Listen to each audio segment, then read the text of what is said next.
Listen up. If you're a player, coach, or parent trying to learn more about football, the quarterback position, navigate recruiting, or determine the landscape of both college and high school football, we got the podcast for you. But before we get going, quick shout out to our sponsors over at Lowney Sports. I've known Tim personally, and he's been a longtime supporter of both youth and high school athletes. He's also an attorney of over 25 years and both an NFL and NIL agent. Many think NIL is expensive, unnecessary, or that it only matters once you have an offer, but there's a lot more to know before the scholarships and deals start coming. To contact Tim for a free NIL consultation, call 617-733-8313 or visit lowneysports.com. M2QB Academy is also a Wilson brand affiliate. When you're buying Wilson merchandise, go to the website, click checkout, and plug in our promo code M2QB-456 and save some money with your purchase.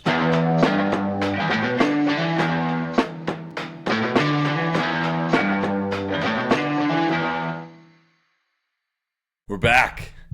The boys are back. James, Stevie, Mike, still missing Cam. We're getting Cam on here soon, but with the four we got, how we doing? Stevie, what's going on? Not much. Another week back on the pod. Glad to be here. A lot of good stuff to talk about. Fired up about it. Jimbo, let's kick it to Jimbo. Jimbo, are you ready? Been a while, dude. I forget how to Jimbo. do this, honestly. I want to know, Jimbo, what's on your mind? What's going on? What are you thinking about right now that you just can't get out of your mind? You need to talk about. I'm thinking about the fact that a lot of guys go out and will train maybe like 3-4 days a week, whatever, and they're throwing with their guys and they're working on things, but they're not showing up and they're not training. And I think that you can't replicate the training environment when you're out there by yourself and you're with other people, with your teammates or anything like that, because it's just so unpredictable. We're putting you through an array of complex environments where you can't replicate the reactionary stimuli. You can't train the reaction in the type of environment that we create and that we make. And I think it's just a difficult thing, and guys get frustrated going back and forth between they're not seeing the results they want, but they're not putting in the time and doing what they need to be doing and training 1 to 2 days a week. What do you guys think? Yeah, I think the most frustrating thing we see at times is a lot of our kids we've been training for like multiple years, right? Or even for a lot, 5-6 years. And we see them reach heights of success that are really special. And then it's like, and we're not speaking about a ton of kids really, because we have so many kids that are super dedicated and do show up every week and are consistent. But I think there's a few here and there that we come across where don't forget what got you there, right? Don't forget the work that you put in to get there and the consistency that you had when you were so hungry to reach a certain point. I think some kids reach a certain point and then they feel like they've gotten all they can get out of it and they stop working as hard or they don't show up as much. And then boom, an off season goes by. It's already February 16th. You're going to blink and it's going to be spring and there's going to be a ton of things going on and it's going to be harder to get to training and there's team activities. And it becomes really hard to be consistent. Now is when the bulk of the work needs to get done. So I think because we care about our guys so much, like we see it sometimes where guys are letting that off season go by where they're not maximizing it fully. And like you said, you can't replicate that without the training environment. So I think that's where it's hard and it's challenging.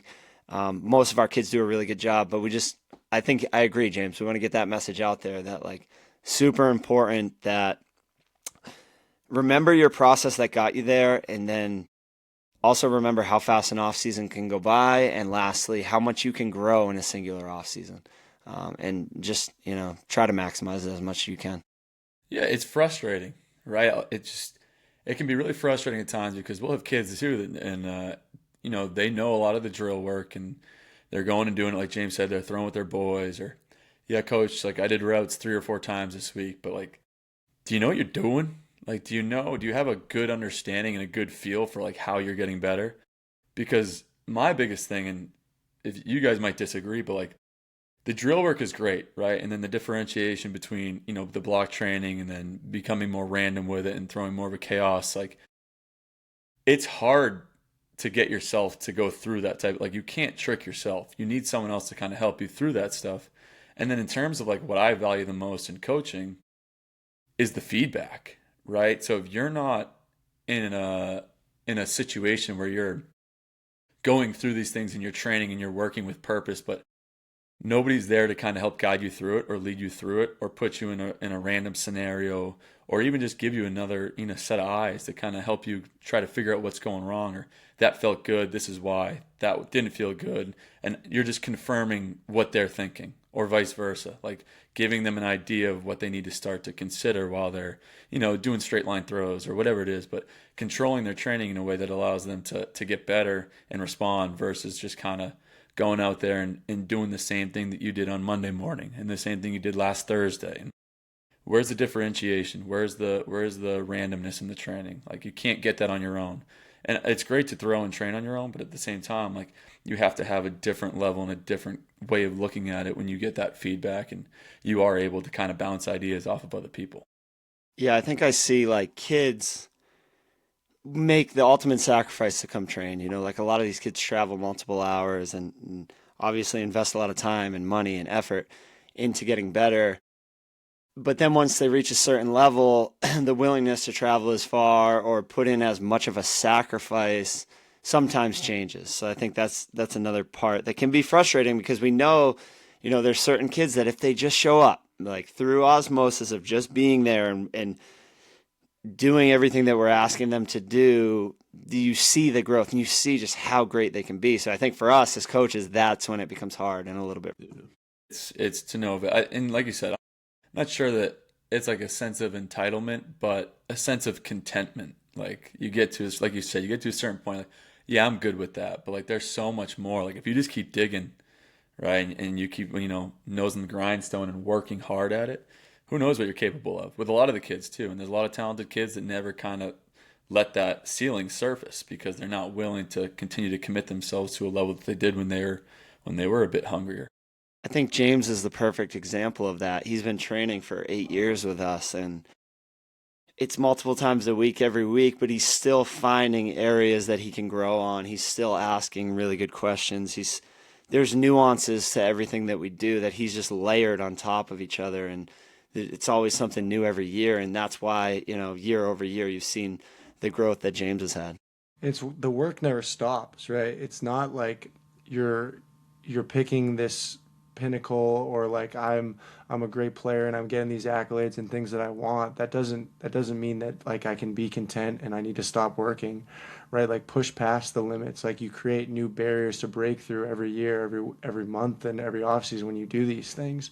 And I think that's the guys that end up, the other guys that we train, that I've trained with, right? Those are the guys that you see that make the biggest strides, like you're saying. There's a lot of other guys that do it, right?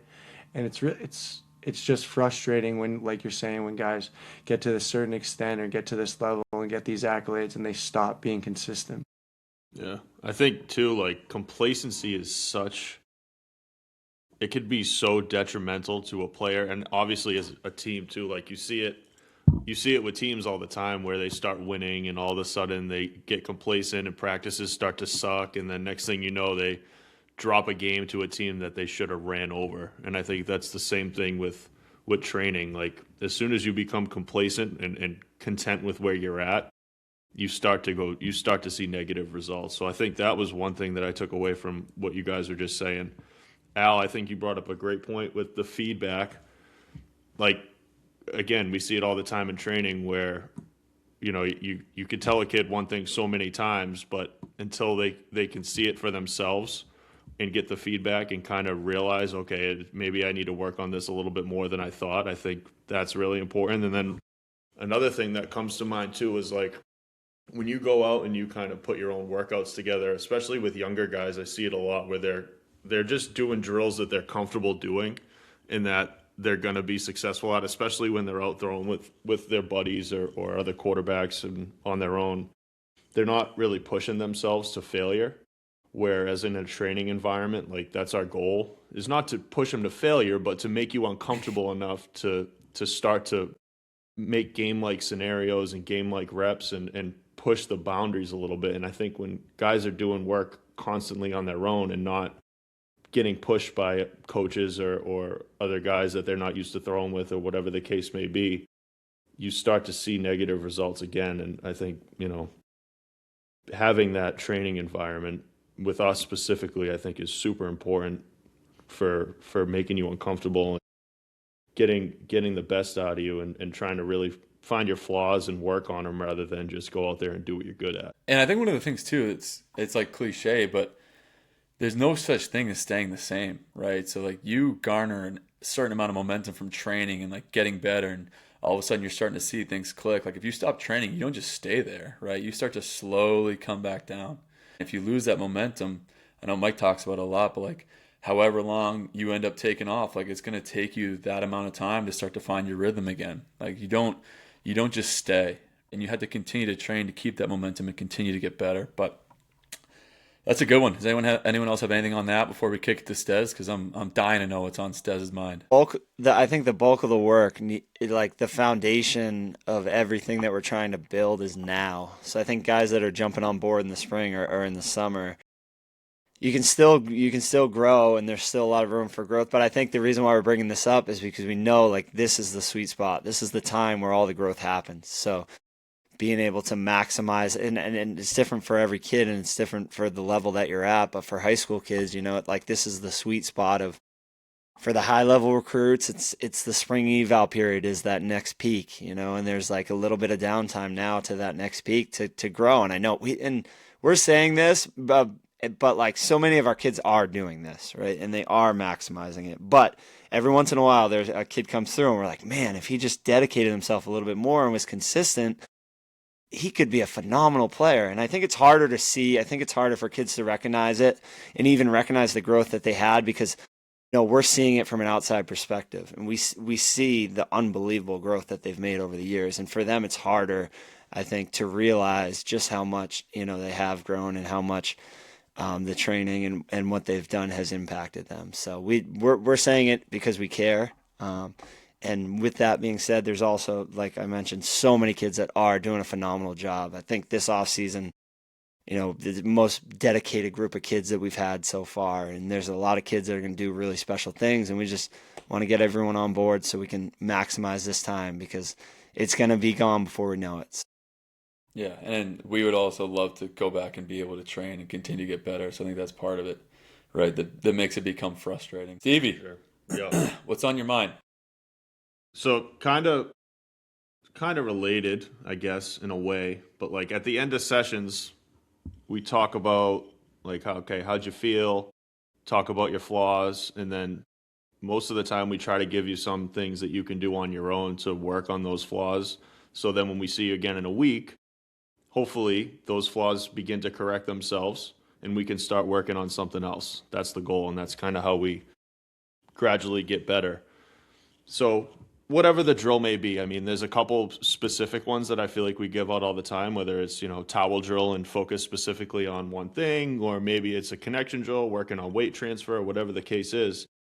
But we'll tell a kid, hey, go home and, a couple times a week do this, and then next week we'll hopefully attack something else.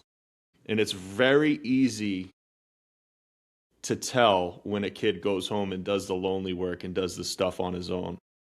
And, when they don't, like, it's very prominent the next week. And then we can't really start to get better and get into the weeds and start working on other things. And I feel like I see it all the time. Is that something that you guys agree on, or what do you think when it comes to doing drills on your own? I was gonna say it's almost easier to tell when they don't. Like you're like, it's very easy to tell when they do. It's almost easier for me to tell when they don't. One of the things we talked to him was like, listen, you can lie to me all you want, right? It's not my development that you're hindering. Like I want you to get better. I wouldn't be here, working you as hard as I can for however long it is, because we don't care about your development. So you can lie to me about what you're doing at home, but you can't lie to yourself, and ultimately you can't lie the result. You can't cheat the result. It's going to be what it is. So you got to do your best to get after it. But I agree, it's super prominent, and it's it's one of the biggest things. Like, you can't just dip your toe in the water and expect to get a lot better, right? You got to dive in. You got to embrace all these things that we talk about. And if you're not doing the work at home, it's like you could be getting better at, a 5x pace versus you're going to get better, but it's going to be slow and it's going to be a lot more incremental, but it's spaced out. So you're not seeing that compounding growth versus like you're waking up and you're doing the towel drills and the plyometric work and all this stuff every morning to actually get better. I think for some time, like in certain scenarios, there's obviously like mental blocks where guys will face scenarios or things that they have a ton of difficulty with. But we talk about this a lot, like, and guys will come to sessions and not be familiar with the terminology or the drills or what we're trying to say to them. And to master anything, you've got to familiarize yourself with the terminology, and you've got to completely understand it yourself, right? To the point where you can identify and evaluate what's going on with others. So you can take a rep for yourself, and then you can go take a rep and or you can evaluate someone else and be like, oh, he's doing this or that.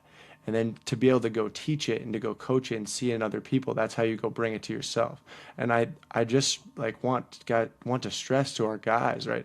Go and just do everything you can to do as much research on it as possible, right? There's information out there all over the place. Like, ask us. We're your tools, right? We're a piece in this. We're just here to help you, to develop you, and to answer all the questions you have. Yeah, you're either hitting roadblocks or you're gaining momentum. And I think when guys are consistent, and I always break it down with like 3 key points, and one of them is always consistency is king. Like, you have to be consistently showing up to work, and when you are, it has to be intentional. And we can gain a lot of momentum if guys are going home and doing the work, because they come back the next week and certain areas are improved, or maybe they're still struggling, but their intention is in the right place and they're working extremely hard on whatever we're asking them to do, and then you start to gain momentum. And it's like, okay, I feel that. Yes, coach, like that makes sense. Like I can feel, that I'm shifting into my front side, or I can feel that I'm pulling, and I've been working on it. And then that's when, like, when we're able to build that momentum each week, it's okay, now go home and work on this. And then next week it's go home and let's build on this. And now let's add this to it. I always try to leave guys with drills that they can do at home. But you're right. It is clear when they are working on it and when they're not. I think if you just put the ball down and you're done, and then you come back and, like Al said, you're going to get better, but it's all about what path do you want to be on for your growth? Do you want to be on 1X or do you want to be on 5X? And you can accelerate it so many ways, and this is just one of them. Yeah. And I think a good way to look at it too is like that session that you go to on a Monday doesn't end until the beginning of your next session, whenever that next one may be. Like, go to a session, identify your flaws, get the feedback, work on it, show up for the next session, and then let's get after something else. If you can go about your sessions like that and your training like that, I think you'll see growth so much faster than if you just show up, work on something, go home, and show up the next week. Like, don't let that end until you start again, and just keep stacking good days and good weeks and then good months. And next thing you know it, August is here and you're ready to rip. That's the way to do it. It's rewarding to see the kids get that type of growth too. Like, that's the best part about coaching, right? These kids actually buy in, and then like they have that light bulb moment or something starts to click, more so on the mental side before the physical side, right? Because now they start to feel it so they can actually push forward in fixing it. I'm going to shout out a kid from today, Jace Lyons. He was like getting long a lot, right? Just like overstriding and his weight shifting forward in his front leg. And all of a sudden we start to see some things shape differently for him. And it's because he's willing to do the stuff at home. Like, he's getting down faster. He's becoming a lot more rotational, right? His arm path is a lot faster. He's got that ability to now decelerate, and his arm path is sped way up, versus he was pulling open and everything was starting to slow down because there was no stop, right? So being able to see that is the best part of the job, right? So like you just said, your session doesn't end until the next time you throw. Like, you should be hungry to like come back and impress, not us, but like yourself, because that part is the best part for me, bar none, in training, is seeing those kids get better because they're willing to put in that extra work. Yeah, this is a fun time of year because kids that did start in December, you're starting to see that tangible growth, and you start to have this with it more and more with our guys are having breakthrough days or breakthrough moments or breakthrough weeks. And that's for us as coaches when it gets, really fun. I think another thing, Steve, you mentioned, like, there has to be a debriefing period after a session where you evaluate, like a true evaluation on yourself of like, what could I have done better? Whether it's physically, mentally, or emotionally, how can I improve and not just fall into the routine of just showing up and training, but can I debrief after and think about ways that I can improve physically, ways that I can improve mentally, ways that I can improve emotionally. And I've seen that in guys recently of like trying to be more vocal, trying to communicate more, trying to be a better leader, trying to not let one rep impact the next. So it's been cool to see that growth too, because that's all going to translate to the game and translate to the field where we can ultimately lead a team and be successful. No, I think that's perfect. Mikey, did you want to go? What's on your mind? Yeah, so this week we put out Showdown registration. It's funny, it happens so fast every year that it comes around where we're on to Showdown season again. So our Showdown camps that we do for the youth in the high school, we just put out. Our youth camp is May 23rd, I believe. We're going back to Tabor Academy. Great spot. We loved it last year, so we're happy to be back at a prominent location with a prominent team in the region. And we've had some really special kids come through our youth program that have done the youth showdown. If you think about some of the past winners, Chris Vargas, Lucas Prock, I mean, it's amazing to see where they're at now and where they were when they came through with the youth showdown. And then our high school showdown, we're back at Bryant this year. We loved it. We have the indoor facility, outdoor facility. They were awesome. So we're headed back to Bryant for year 2. 8th year in total. It's June 6th and 7th. That's for our high school guys. Already talked to a ton of college coaches that will be attending. It's just a culmination of the off season, really, before the guys get into a lot of the summer workouts. We still see guys in the summer, but at that point, the hay's pretty much in the barn. So it's that culmination of all the hard work that these guys have done, and they get a great opportunity to compete. I know we're going to talk a bunch about the showdown going forward, but just super excited that camp season's right around the corner, and that's the first step, is just getting it out there. And make sure if you haven't signed up, sign up, because we have limited spots, especially for quarterbacks. They fill up every year, and we have a long waiting list. So if you're looking to come compete with some of the best guys in the region, make sure you sign up. Yeah, it's crazy That's to 2 think. days every year. Crazy to think that that's getting close. I feel like the season just ended, but in reality, we're like halfway through February, and it's getting really quick. Yeah, Yeah, and Mike talked about too, time. like the training in terms of like starting. When do you start training? When does your off season start? Like if you want to be prepared for showcase season, you've already begun, right? You're 2 months in, 3 months in. Like that's what we're talking about. And no, super fired up for the showdown, right? It takes a lot. There's a lot that goes into it, as Mike knows better than anybody else. But it's the event for us of the year every year, and for both youth and high school. Like you said, a couple youth winners like Chris, and Lucas, not too shabby between those two 28s. But I just think that it's such an opportunity in terms of continuing development, right, in a competitive situation, and then for the older guys, right, the ability to showcase your skill and gain some exposure and begin dialogue and discourse that maybe you haven't had yet in terms of local schools and even some schools that are not so local that are attending. And every year, right, just the talent level grows, the amount of coaches there grows, the coaching grows, gets better every year. And one of the last year, like the level of athlete, non-quarterback athlete, that skyrocketed. So quarterbacks, receivers, DBs, tight ends, right? If you want to show, all your traits, it's the weekend to come out to Bryant. So super excited about that for sure. Nobody ever has won back-to-back, so we're going to see if Will Wood can be the first Well, would back-to-back champion. or if Jack Spear can come back and dethrone him after a runner-up series. But it should be a lot of talent there. Vargas is still looking for he's got the youth showdown win. I know he's trying to. First one. Should he be Yeah. the first double crown? He would be the first double crown. Yeah. Wow. That's a big deal. Proc, Vargas, who else? Alejandro? Peter Bork's got something to say about he was A lot of close guys will last be in the year. mix. Yeah. Yeah. There's always dark horses too. There's always guys that Oh yeah. I think rise. this year more than ever. This year more than ever too. Like the dark horses, and then I know we call them the ringers, right? The kids that, aren't prominently in training settings with us, but they come down for the showdown. Like, it's become, a big part of what we do, and obviously it's grown every year, and the kids come from everywhere to come do it now. I think we've had a couple kids from even maybe a different country in the past, like, come down. Oh, yeah. So it's Canada. it's always really cool. You get the Florida ringers sometimes.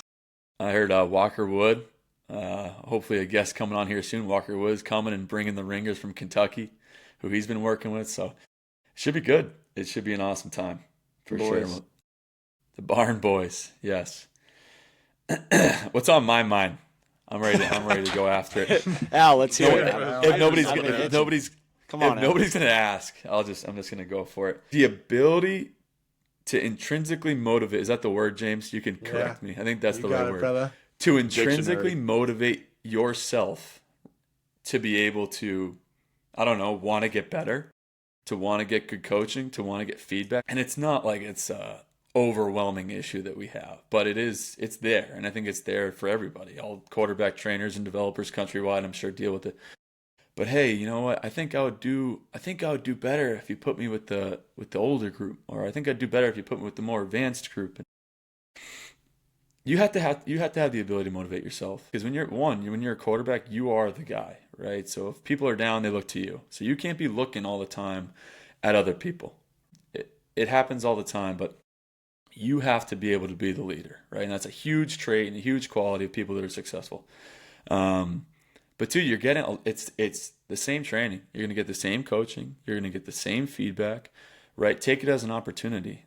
And I know we've hit on this before, but when you're the youngest guy in a group, great. Learn from some of the older guys. Try to match their tempo, right? Do as best as you can with what you got. Go full speed and learn as you go. When you're the oldest guy in the group, like, the biggest one is, right, the kids that are making the leap from 8th grade and they're just transitioning to the big ball and they want to go to the high school group, or take that as an opportunity to elevate where you're at, right? Because then as soon as you jump to the high school group, there's going to be a guy there who's going to be probably more alpha than you the first time you train in a high school group. A guy that's going to command it, who's going to lead the training session, who you're going to know, like, all right, he's been here, he's been doing this, he knows what he's doing. You need to start to execute at that level. Like, you need to think, if I'm not the very best, without question, kid in my group in terms of focus, energy, doing things the right way, then I'm not ready, right? You need to capitalize and check those boxes before you move on. And you need to be able to motivate yourself and elevate people around you. That's the position, right? The position is a bunch of different phases. It's emotional, it's mental, it's physical. Carry those qualities with you, right? But train them as you go. And every session in whatever group you're in is an opportunity. If you're the oldest kid, lead it. If you're the youngest kid, learn, right? And go full speed as we do it. But most importantly, get better. And I got news for you. You can get better in either one, right? Whether you're the oldest or the youngest, you're going to get better. So go through it, right? Motivate yourself to be the best player that you can be, because that's why we're all here. Don't lose sight of the objective, right? We all want to get better. It doesn't matter who you throw with. And I understand that, yes, there can be levels to it, but we need to be able to motivate ourselves to get better, because otherwise the position might not be cut out for you, right? We just got to dial it in, right? And we got to find that level and get it out of us to be able to be the best that we can be, no matter the scenario that we're in. So that's what's on my mind. Yeah, and that's eventually what's on my mind, Stevie.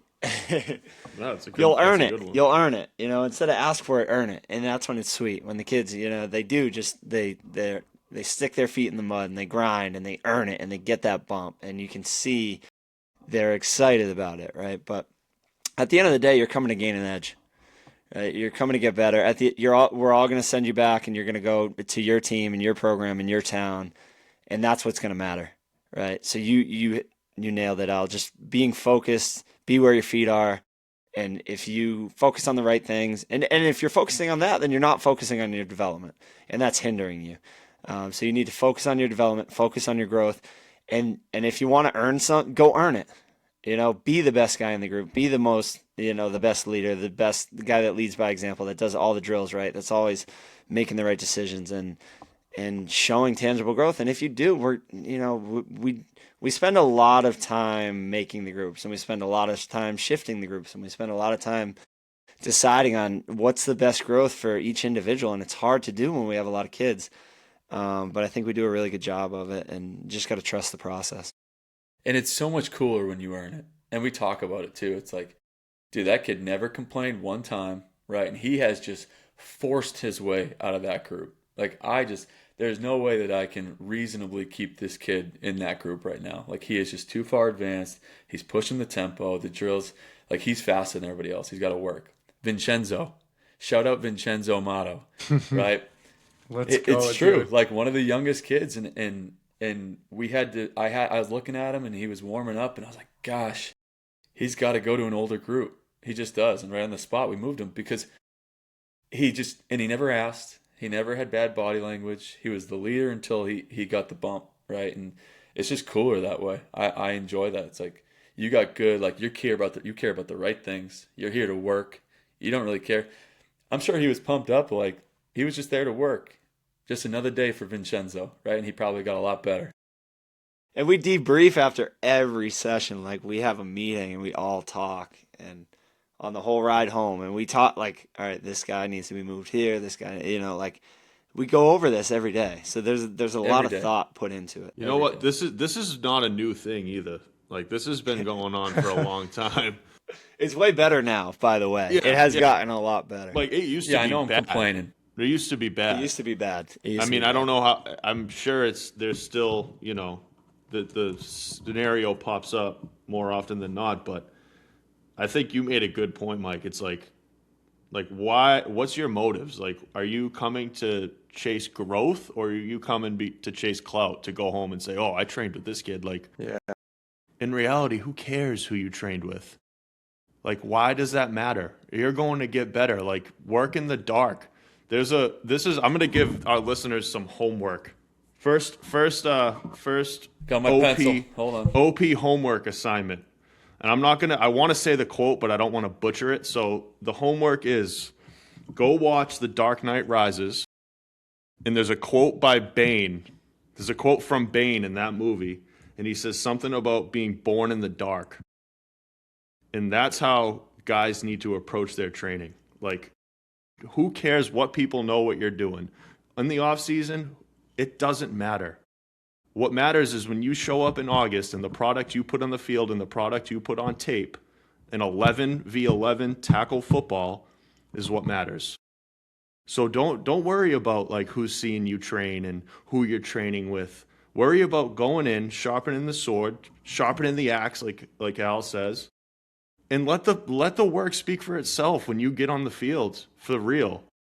You know what I mean? Like, it doesn't matter who you train with. If you're getting better and you're there for the right reasons and you're working on yourself, it really doesn't matter.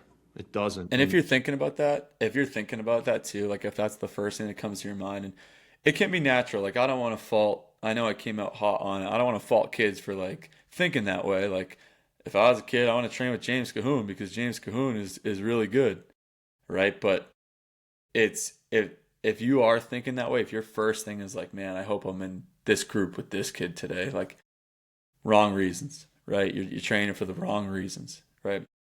Go get after it, and like Stevie said, earn it, right? And Mike said, prove it. Like, force your way out of that group, force your way into an older group, right? That you can push the tempo with. But I promise you, and Mike knows this better than anybody, but when you're ready for that group, you're going to be in it.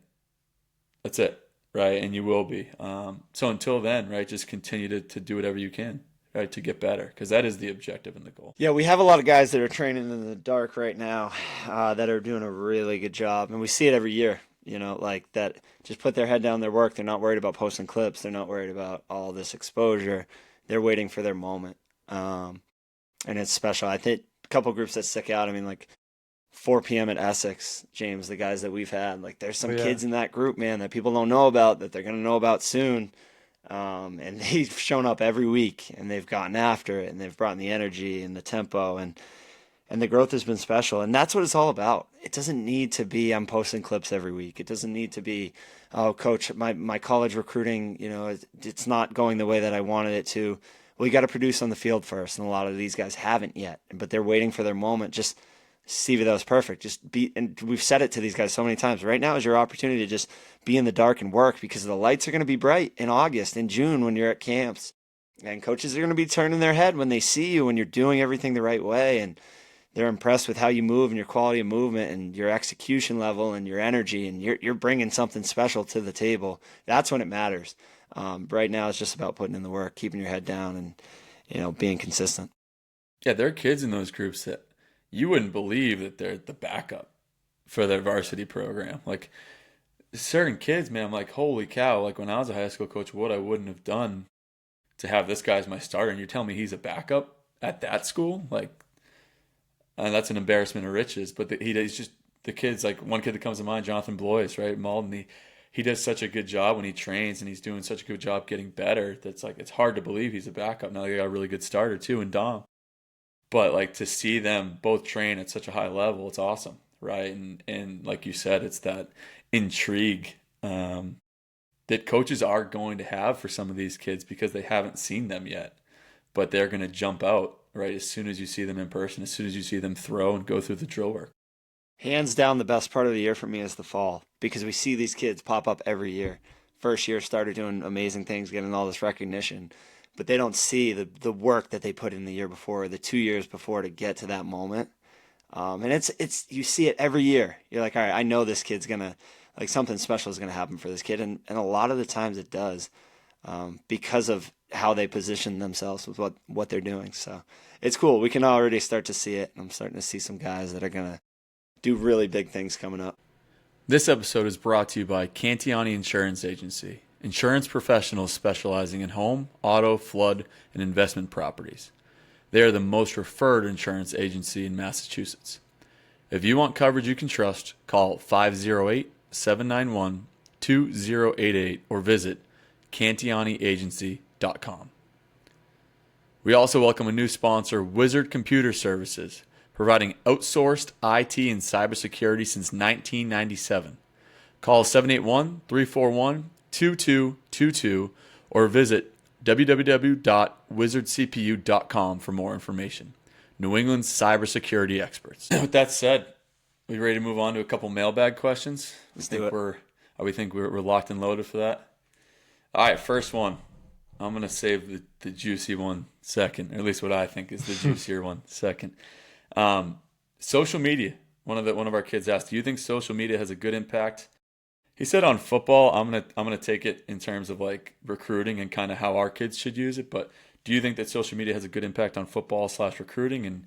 And I guess just kind of take it from there. Like, what are your thoughts on it? Yeah, I think that it's really important. It's a great tool now. You can easily get your clips out there. You know what I mean? You can go DM coaches, college coaches, right? And get it out to trainers like us, right? Help build this portfolio for you and show your work, show your progression year after year, prove that you've been doing the things that you need to be doing. It's obviously, right? It's not a good thing when we're using it to chase social status, like Stez was talking about earlier. Like we're trying to post these clips or things like that for clout, so that other guys see me and wow, check out what I did in this game or things like that, right? When we're using it as a tool to get our name out there and everything, like I love that, and I got I preach that. You know what I mean? I think it's really hard for kids with like mental health and just comparison. They say it all the time. Comparison is the thief of joy. I think that reigns true, especially in the quarterback world. You see these kids getting these big time offers, and it's hard. I think it's hard for kids. They're trying to compare themselves to others, and they feel that and especially for us, like a lot of these kids train together, and kids are confident, and kids feel that they're better than other kids that are getting these offers, and it can be really hard to run your own race and kind of be where your feet are and stay in your lane when you feel like you've earned something and you're not getting that. But there's so many factors that go into offers and go into other, recognition and things like that. But it can be hard for kids, and I get it. I totally get it. I mean, Coach Lamb talked about it, right? Like it's the same thing with young coaches. They see other coaches getting jobs that they feel like they should get, and it's the same thing. It's the battle of the good and evil with social media. I think it can be challenging, and I think that's some of the hard parts of it. 100%. And I think that you hit the nail on the head. It's like these kids train together, right? So it's like, so he's getting that offer, dude. I'm better than him, right? And listen, everyone's got their own circumstance. Stay in your lane, whatever you want to call it. Guard your yard. This is you. This is about you and you only. Okay, so if you can take that out, be happy for that guy, right? He's working hard. He's getting his stuff. He's getting it done, right? If I think like maybe I do think I'm better than him, but who cares? Clearly, someone else saw something different, right? So continue to work on you, continue to get after it. But in terms of the social media stuff, right? Mike's hit on this with the fatigue, right? I thought that was an interesting one that we talked about before. It's like if you're watering it down and you're showing everything that you do, right? I don't care what you ate for breakfast. I don't care about your 8 second drop in 7-on-7 teaser. But like I want to see you at your best, and you at your best is probably the only thing that you actually want to put out there. So if you just continue to hammer us with the same stuff every week and it doesn't look like it's getting that much better, don't do it. Right? Don't do it. Post like showcase your ability. Great. Like Coach James said, portfolio. Right? I like that terminology. Like you're trying to build your case for yourself. You are your own salesman, right? But sell a good product.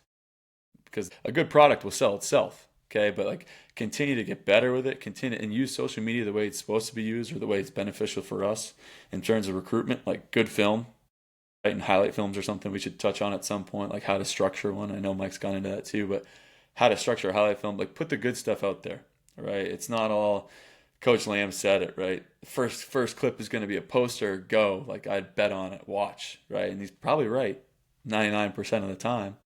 But understand what people are looking for in terms of both like in that scenario and on social media.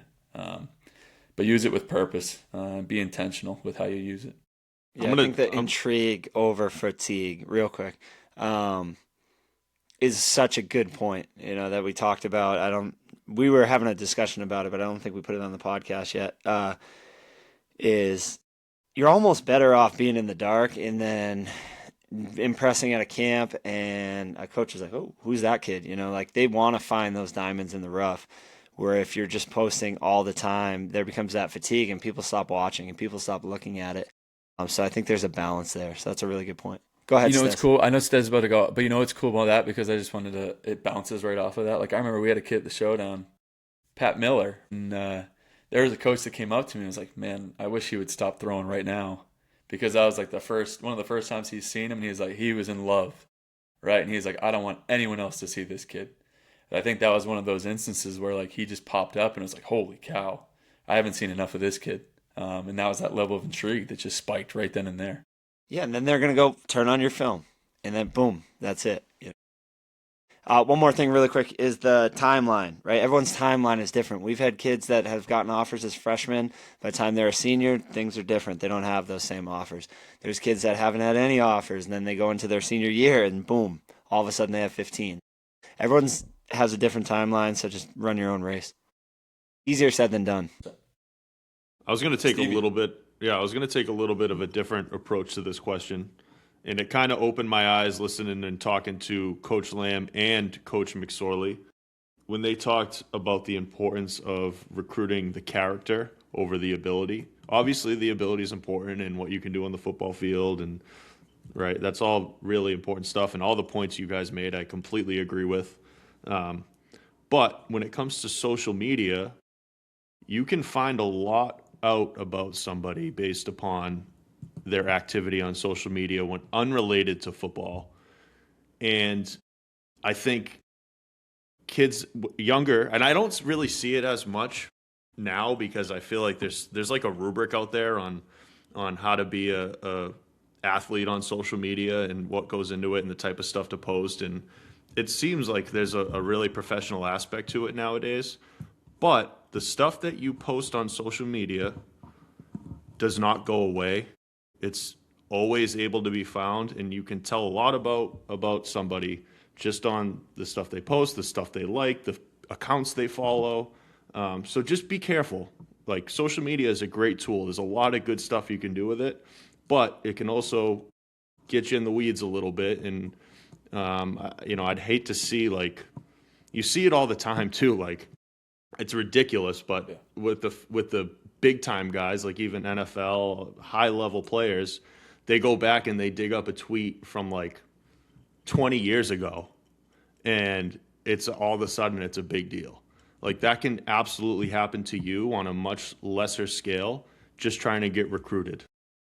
my advice with social media is use it the right way, like you guys talked about, but also be careful with the stuff you're posting, the stuff you're liking, the accounts you're following, because it can get you jammed up and it could turn coaches off depending on what they find. So just be careful with it. That's my 2 cents. Not to sound like the old head here. I know I'm on the lower half of the age gap when it comes to the four of us here, but just be careful.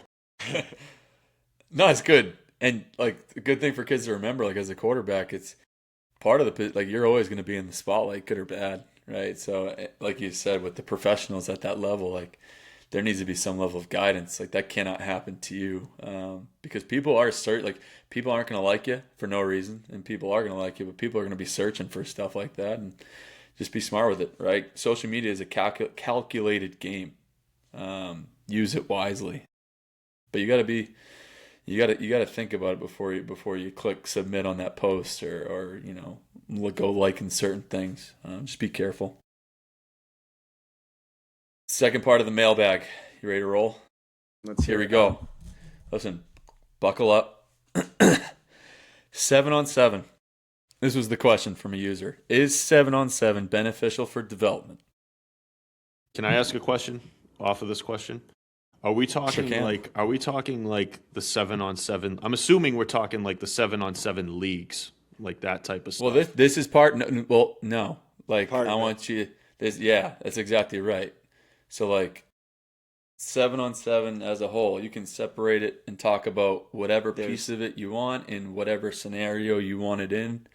But just general thoughts on that question because it's a great question. It's a question we get asked a lot, and it's a question that we all have feelings on. So I don't know if anyone wants to tackle this from the jump, but go right ahead. It's a tool. I think that it's a great tool when it's used right. You see every college program has a 7-on-7 skelly period, whatever you want to call it, right? A 10, 15 plays where you're running your stuff and the ball's getting out on time where it's supposed to be. You're taking the right drop, your feet and eyes are mirrored, and you get the ball to where it's supposed to be. The high school programs, when they run their 7-on-7 in the summer, right? The Northeast tournament, whatever it is, whatever league you play in, and you're doing that once a week and it's guided and structured with the coaches and you're getting reps with your guys before the season starts, I think it's a great tool in that regard. Now, when you go and it's taking up and you're doing it on 2 days a week or you're 3 days a week and you're spending half your off season you're taking 7-step drops and hitching 7 times and throwing a go ball late across the field and some guy comes down with a great catch and then you celebrate and you got a highlight video for your Instagram or Twitter just like we talked about on social media, like then we have a problem. Then we have a question. Then there's a question about it. Yeah, I think it's great to supplement your off season, and I think there's a ton of value in it.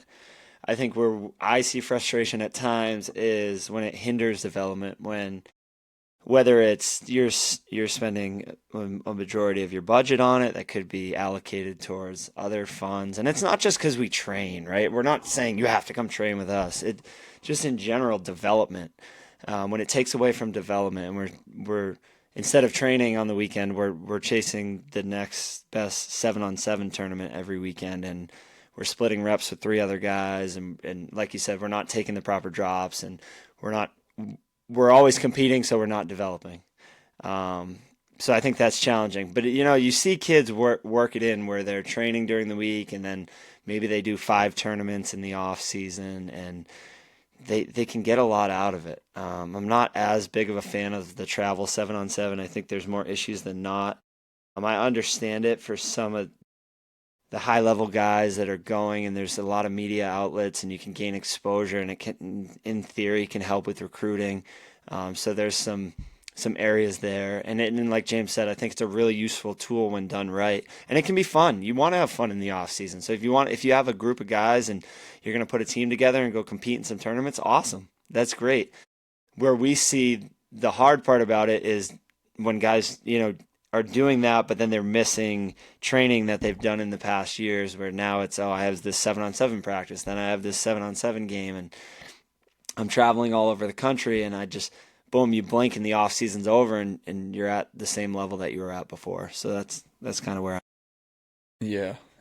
There's no like overarching thing that you could say about it. Like, because if I'm watching a 7-on-7 clip, I was about to say tape, but I don't know if they do tape, from like the travel 7-on-7, like that's just like what you talked about though. Like that is it. So if I can watch tape on it and practice and get better from it, like I'm probably in an in-season setting with my team working plays in a 15-minute period. Right? And you're watching film on it, then it's awesome. Awesome tool, right? I'm trying to get my drops look great. I'm on time.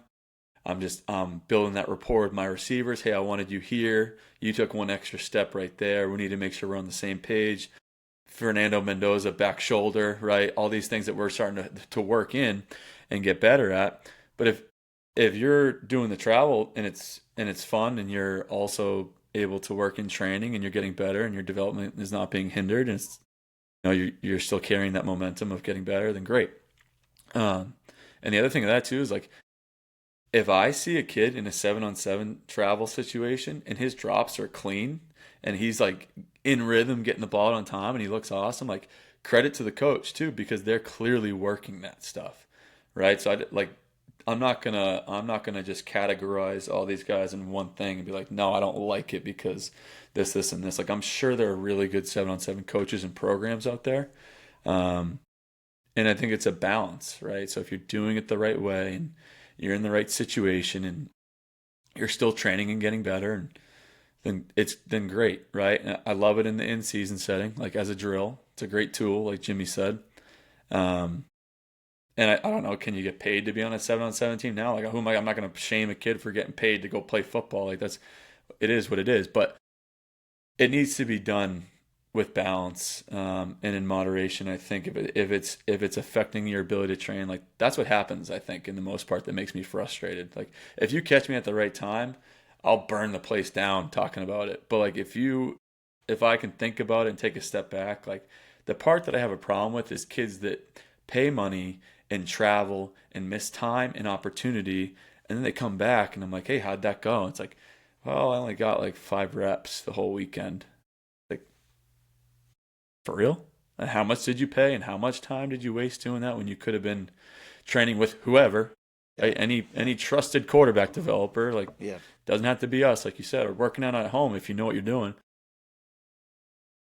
It's sad. Like it makes me sad when that stuff happens because there are kids that are told certain things like, I want you to get reps and I want you to get better. That's what it boils down to. So if those two things aren't happening, right, then I don't like it.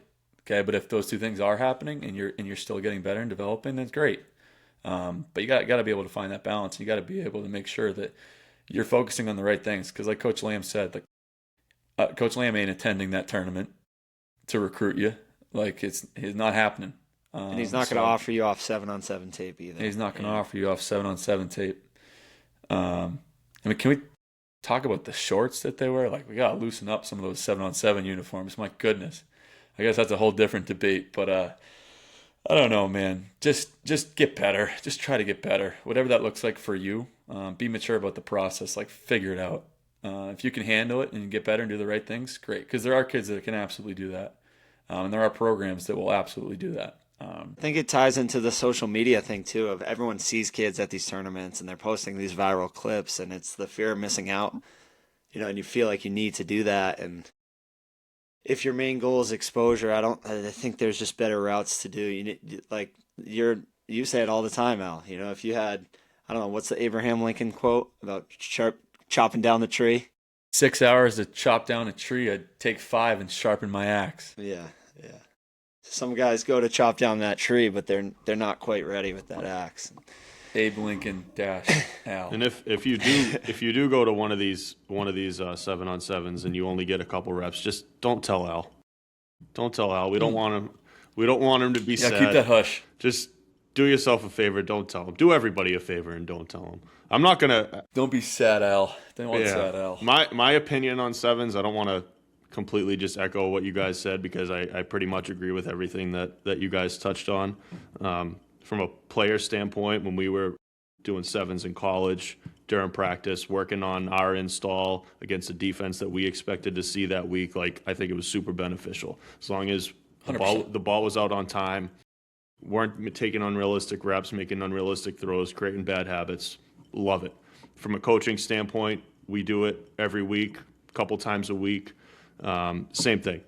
Install, working on defenses that we're going to see, identifying coverages, seeing what works, seeing how it looks on tape after practice. Like, I think that's all good stuff. As far as like the travel 7-on-7 stuff, I almost would go as far as to say I don't even consider it the same sport. It's almost like flag football, like where it's almost not even relatable to what you're going to see in 11-on-11 football with pads on and people blocking. It's just not the same. Like you said, Al, if you see tape where a guy's getting it out on time, how often are you seeing that in these leagues? Few and far in between. Few and far in between. It doesn't. Very few and It far really in between. doesn't happen, because at the end of the day, these kids are competitors and they're going and playing 7-on-7 football, and they're going to do whatever it takes to win, and I respect that. And they're gonna take the rules as far as you can. If I got 7 seconds to throw the ball, I'm getting it out at 6.5, because somebody's going to be open.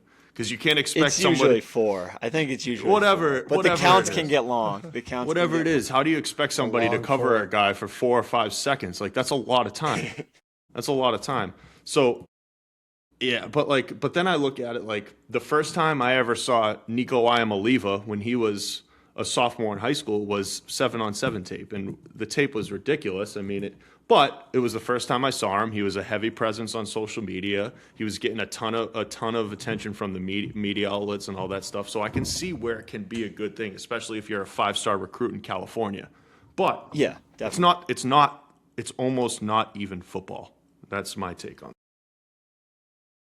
To play a little bit of devil's advocate, I think it's a small-sided game. Like, I think there's like we talk about layered complexities and decision making. Like, there is some aspect in creativity and testing the boundaries of who you are as a thrower and trying to fit it into certain windows. And I mean, you're throwing to live routes with a live defense, so there is value there. But it gets out of hand, I think, sometimes with the footwork and the drops, and then you got to go back and you got to try to clean that stuff up, because anytime you're doing anything, you're building habits. So if you're doing that all the time and you're building bad habits, then you're working against what you're trying to do as far as rhythm and timing and proper drops. And the team 7-on-7, like you said, I love. Like, even the Northeast 7-on-7, all of that camaraderie with your team, working your plays, obviously timing, anticipation, all that stuff is phenomenal. So there's a lot of value in it. It's really on what is your program, what is your team, even travel. I'm sure there are some great travel 7-on-7 opportunities out there, but I think too many guys chase it for the wrong reasons, and end up wasting their time, and unfortunately a lot of money too that could be allocated in different areas for better use of your off season. And to Stez's point, like, if you polled the high school football coaches, like, on what percentage of pass plays, like, are you 3 and a hitch, or are you 3 on time, or are you, like, in what percentage of pass plays are you not, like, subtly navigating the pocket or evasively navigating the pocket? Like, you're just not getting that type of control in a real game setting. Like, that's just not. I would say it's probably 80% of the time you're probably, either punching a gap or making somebody miss. You're not getting that type of simulation, right? You're not getting that type of chaotic, reaction stimulus that is necessary to kind of improve your game. Like, I can't tell you how many drills we run during a session, but I can tell you in a majority of them there's some sort of pocket movement involved in some way or another, whether subtle, evasive, but trying to maintain that presence of your eyes downfield. And you just don't see it that often in that setting. But I do, like you said, with the devil's advocate stuff. Like, there are things that we can work and integrate, and we just got to do it the right way. It is what it is. Anyone else want to touch on sevens? It's becoming like the opportunity to showcase your skills for the high level. Like you said, Stevie, the 4-star, 5-star guys. I think some of these tournaments are cool where you go out there and it's like a lot of those top guys in the country are all competing together. Like, there's something to be said for that, and obviously a lot of media coverage and good things that can come from that. But on the other side, bad things too. Guys can go out there and you're with a bunch of random kids that you haven't practiced with. You don't have the timing down. maybe you don't have the best coach, and then you're put in an opportunity where you're not looking as good as you are as a player, and that can hurt you too. All right, I think we're going to debut a new segment, the 2-minute drill. And I think that our primary point of attack is Coach James Cahoon today. So Hit me, boys. we're gonna go 2 minutes on the timer. We're Stats, right at the get top your stopwatch ready. We're right at the top of the hour, so I can get it. I got 27 it. seconds before we're gonna start. Can so I kill the clock here? Is there any timeouts? What's You going got one on? timeout on the rules? clock, so if you One want timeout. if you want to expand, one timeout on the clock. So what we're gonna do is we're gonna fire questions at Jimbo. Nice, Sal. Jimbo. that Jimbo. one. We're gonna fire questions at Jimbo. He's gonna hit us with a short answer, and we're gonna bounce back and forth one by one. So are we we're going right around the at top. horn here? Let's go around the horn. Boom, boom, We'll boom, just boom. go Coach Mike. I'll hit it. Stevie. We'll just keep going back and forth. When you find a question, we can rip it. But who wants to start? I'll start it, but we're already 10 seconds over. All right, let's go. Minute 50. Oh, Okay. man. All right, you ready? Yep. Favorite M2 training location of all time? Ooh, really tough one. Newton South and a close second, Riverside. Riverside. Great one. Pineapple on pizza. Yes or no? No. Correct. Disagree. Hard disagree. Belichick, You're killing my Belichick and clock. Kraft. Belichick and Kraft. Snubbed or not snubbed? Snubbed. Come on, Stez. All right. I just wanted to make Favorite sure. on the same IFL play from last year? Here we go. Coney Wright trips flash, 157 K corner. Wow. That's pretty good. Pretty good. Fit All that right. out. Belichick. Well, I'll go off the Belichick. Belichick and Brady era. Who's more responsible for the success? Tom Brady, man. Go. Ooh. All right. All right. What does your shirt say? Podium. Good question. Good or bad experience? Great experience. The QB you have learned most from in a single training session? Young guy, but Chris Vargas. I like it. Quarterback in the NFL that you model your game most after. Does it have to be now? Anytime.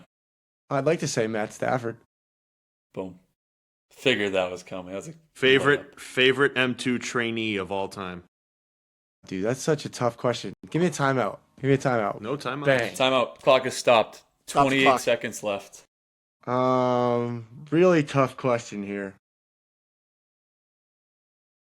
I can't pick a favorite. Well, you don't have a choice. That's the question. I can't answer that one. All right, you threw the ball away. Okay. All right. Check it down. Live to fight another day. Okay. You ready? Let's go. Favorite pregame song to throw on before a big game? Oh, let's go. Simple Man. Well, I like that. I Leonard. respect it. Saw him live. Best movie or movie most watched. Movie most watched. It's probably better. I don't know. Let me skip. Whew. Fourth and goal. Yeah, we Go might to be on this. fourth down here. You go to the barber shop. Barber asks you, what do you want? I say just the scissors, despite popular belief of a bull. Scissors hold the ball. Unless we're talking draft prep, Jimmy, then we got. Oh, yeah, cut. dude, that's a good era. Yes. Al Davis, shaved head. Yes. Social media is a tough game, guys. Social media. You got to thick All right. skin. Favorite route to throw? Oh, this is a good one. I changed my answer from a couple weeks ago. I'm going to go throwing a corner on the back shoulder versus a cover 2 corner getting back in. A little layer. All right. How Gotta throw it about early. best most fond in-game memory?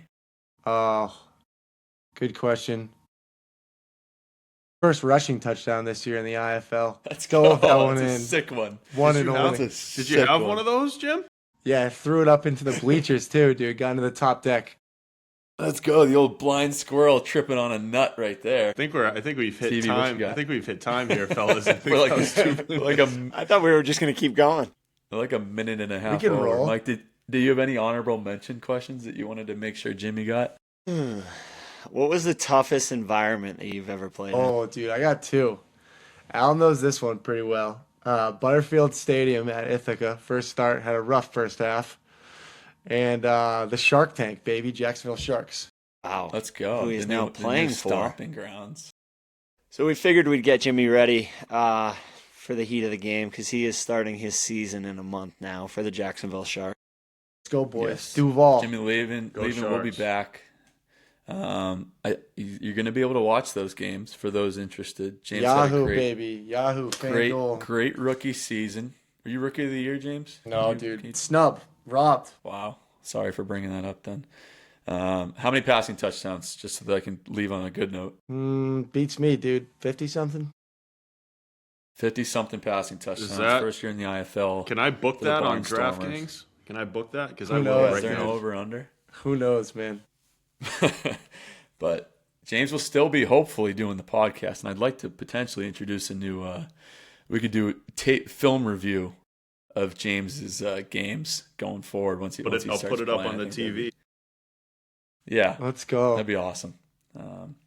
But I think with that, episode is concluded. The four fellows are back. It was good to chop it up. And again, we need more mailbag questions, right? We want to keep hearing what you guys want to know. Keep touching on touchy subjects. It's a lot of fun for us. We're able to talk about and go a little bit more in depth. And then continuing to pump the showdown stuff, right? So make sure you sign up.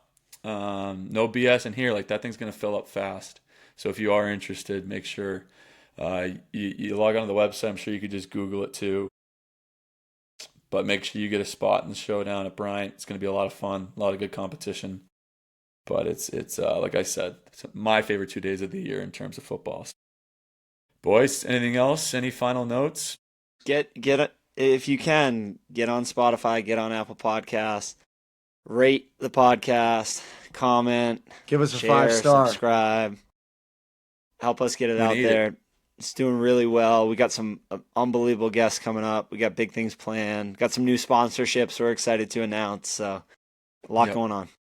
A lot of good stuff going on. But like Mike said, like, comment, subscribe, all these good things. Trying to become a vlogger. So Yeah, check it out on YouTube. we It's need all the rolling, help that right, we Al? can get. Yeah, it's on YouTube. If you want, if the visual is what gets you, right? Hop on YouTube, search off platform. We'll be on there.